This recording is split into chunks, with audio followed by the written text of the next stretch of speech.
Microservice architecture जो है, it introduces new complexities. Those complexities, they were not present in the classical monolithic applications. When multiple services are working together in a distributed system and something goes wrong, there is added complexity in figuring out what went wrong. क्या हुआ और फिर उसको किस जगह पे उसको जाके कौन सी चीज़ फेल हुई और किसको करना है, जो कि मोनोलिथिक में रिलेटिवली स्पीकिंग ये आसान काम है, ये जो डिस्ट्रीब्यूटेड माइक्रो सर्विस आर्किटेक्चर में ये ज़्यादा कॉम्प्लेक्स हो जाता है। एक बहुत बड़ा चैलेंज माइक्रो सर्विस आर्किटेक्चर में ये दरपेश होता है कि ये जो सिस्टम है जिसको आप डिज़ाइन कर रहे हैं, इसको what is the right set of microservices? What is the right set of microservices? Identifying those microservices, ये एक interesting चीज़ है, and it requires knowledge of the domain and can be सही, ये एक आर्ट भी है, साइंस भी है, तो ये यहाँ पर एक्सपीरियंस आता है और डोमेन का नॉलेज यहाँ पर बहुत चलता है।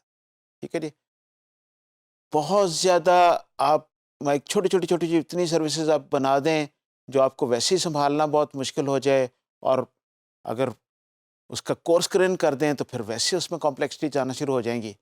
तो ये जो है, ये एक बैलेंसिंग एक्ट है, like any other engineering thing. Fine grain भी नहीं होना चाहिए और कोर्स ग्रेन भी नहीं होना चाहिए। कहाँ पर आप वो लाइन ड्रॉ करते हैं, this is a very challenging task. और कॉम्प्लेक्स सिस्टम, बड़े सिस्टम्स में ये चीज़ हो जाती है। छोटी छोटी चीज़ जब होती है तो फिर उसको हिसाब किताब करना भी मुश्किल हो जाता है।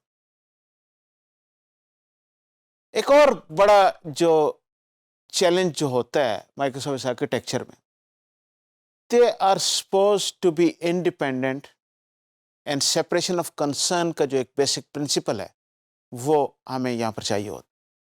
तो controlling coupling between services that are deployed together, बस का सर्विसेज एक ही जगह इकट्ठी आप डिप्लॉय कर रहे होते हैं, तो उसको उस तरीके से डिकपल नहीं किया जाता।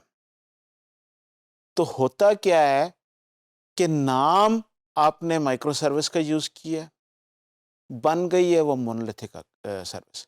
सो if you are not careful, you will end up with a microservice architecture that is monolithic in disguise। असल में वो चीज़ है, तो वो आपको वो एडवांटेजेस नहीं मिलते। तो ये भी इस चीज़ का बड़ा ख्याल रखना पड़ता है।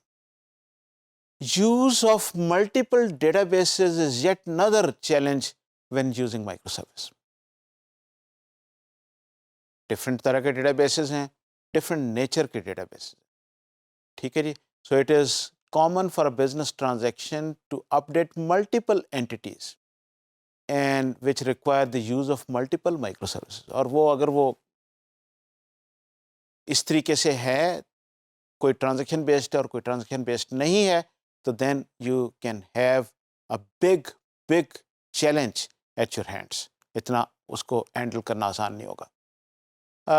और जब इसमें कोई एक हर एक माइक्रोसर्विस अपना डेटाबेस यूज़ कर रही होगी, तो ये इश्यूज आ जाते हैं कि पूरी ट्रांजैक्शन को कैसे मैनेज करना है। तो ये कुछ चैलेंजेस हैं माइक्रोसर्विस के साथ, जिसका आपको ख्याल रखने की ज़रूरत है एज एन आर्किटेक्ट। अगर आप इनका ख्याल रखेंगे, you will have a good decent system, otherwise you may end up having a system which is actually पिछले से शायद बुरा ही हो जाए बाज़ का, लेकिन अगर आप इनका ख्याल रखेंगे, you will have a good decent system.